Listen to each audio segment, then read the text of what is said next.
Perkenalkan, nama saya Ravenska Nindya dengan NPM 2315310091. Di sini saya akan memenuhi tugas mata kuliah saya yaitu makroekonomi dengan Ibu dosen Dr. Anissa Ilmi Farid, SOS MSP. Di sini saya akan membahas tentang pemberdayaan ekonomi masyarakat. Apa sih pemberdayaan ekonomi masyarakat itu? Pemberdayaan ekonomi masyarakat adalah usaha untuk mengubah kondisi masyarakat tertentu dalam memecahkan berbagai persoalan terkait peningkatan kualitas hidup, kemandirian, dan kesejahteraan. Pemberdayaan ekonomi masyarakat ini adalah dilakukan untuk mendorong, memotivasi, dan menggali potensi yang dimiliki masyarakat. Dengan begitu, kondisi masyarakat ini akan berubah dari yang tidak berdaya menjadi berdaya. Pemberdayaan ini juga dilakukan supaya masyarakat kurang mampu dapat melepaskan dari tingkat kemiskinan. Upaya pemberdayaan tersebut membutuhkan dukungan dari berbagai pihak, di antaranya itu adalah pihak pemerintah dan juga lembaga swadaya masyarakat. Terdapat tujuan pemberdayaan ekonomi masyarakat yang perlu Anda ketahui, yakni agar masyarakat mempunyai pengetahuan dan juga keterampilan yang digunakan dalam kehidupan. Selain masyarakat ini juga diharapkan untuk meningkatkan pendapatan, memecahkan permasalahan yang dihadapi, serta mengembangkan sistem untuk mengakses sumber yang diperlukan. Kemudian itu apa saja sih pemberdayaan masyarakat di bidang ekonomi tersebut? Yang pertama itu ada pemberdayaan UMKM. Program yang pertama adalah pemberdayaan ekonomi masyarakat melalui UMKM. Pemberdayaan yang satu ini akan melihat mengenai potensi yang ada di daerah tersebut. Misalnya saja Kota Klaten. Kota Klaten terkenal dengan salah satu kerajinannya yakni lurik. Maka dengan adanya pemberdayaan UMKM ini, masyarakat sekitar bisa lebih mengoptimalkan hal tersebut untuk kesejahteraan bersama. Untuk membantu mensejahterakan masyarakat tersebut, peran pemerintah juga dibutuhkan. Pemerintah bisa memberikan subsidi khusus untuk para pelaku usaha ini, khususnya untuk pelaku usaha mikro, sehingga masyarakat bisa mengoptimalkan usahanya agar tetap sejahtera. Yang kedua itu ada BUMDes.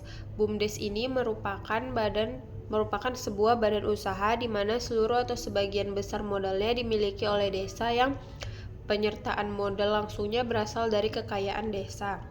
Lembaga ini diyakini dapat mendorong terciptanya peningkatan kesejahteraan masyarakat tertentu.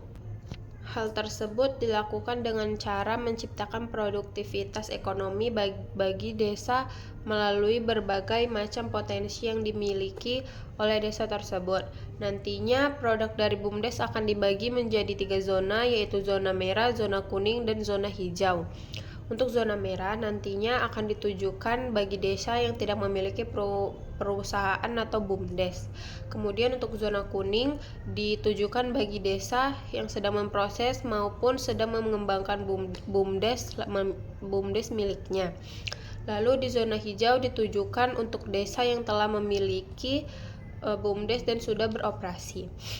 Melalui zona tersebutlah pemerintah daerah ataupun pusat menjalankan programnya, khususnya dalam pemberian modal bagi masing-masing daerah tersebut.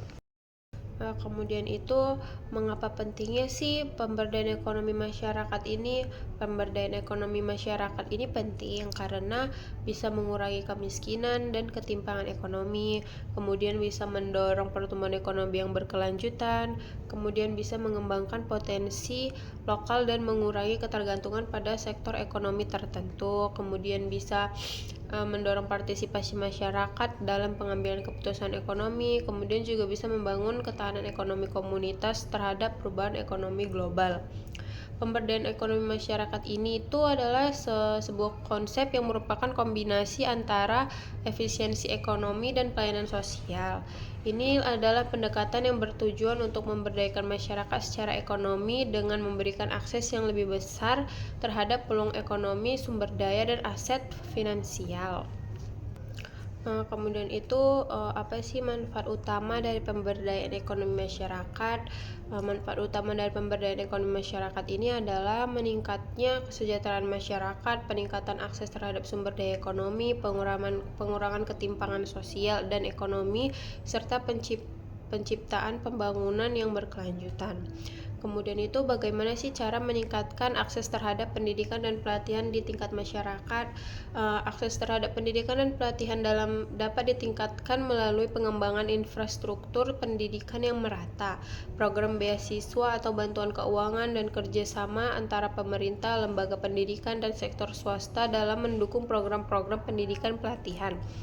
Mungkin itu saja yang dapat saya sampaikan. Bila ada perkataan yang kurang atau ada kesalahan dalam perkataan saya mohon maaf. Saya tutup dengan assalamualaikum warahmatullahi wabarakatuh. Terima kasih.